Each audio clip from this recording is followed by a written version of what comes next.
In today's video, I'm going to teach you how to make categories on Acuity Scheduling, giving you a full guide for 2025. Whether you're looking to organize your appointments better or simply want to streamline your scheduling process, this comprehensive guide will walk you through every step to ensure you're set up for success. Let's dive in.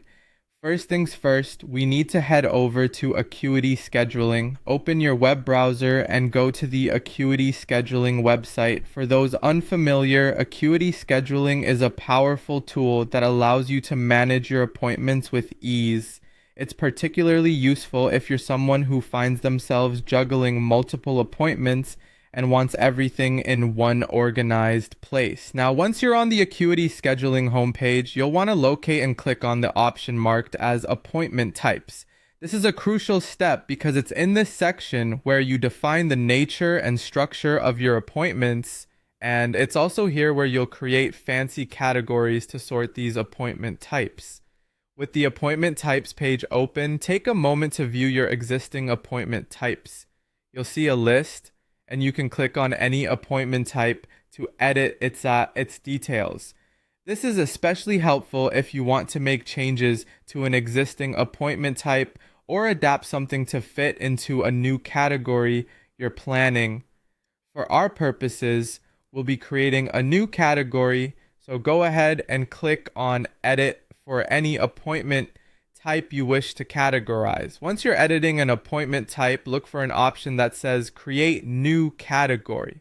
This button is your gateway to organizing your appointments better, so click on it to proceed. At this point, it's time to think about what kind of category you want to create. Keep in mind that the category name should be something intuitive and relevant to the appointments that will fall under it. Once you have a name in mind, type it into the field provided. This step might seem simple, but a thoughtfully chosen category name can absolutely save you and your clients time and confusion down the line. After you've entered your chosen category name, the next step is to ensure your changes are saved. You'll notice a save button nearby. Go ahead and click it. This action solidifies your new category and makes it ready for use. It's often a good idea to review your categories and appointment types to ensure everything is recorded as expected.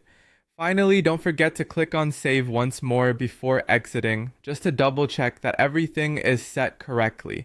By repeating the saving action, you ensure that nothing is lost or misplaced during the process.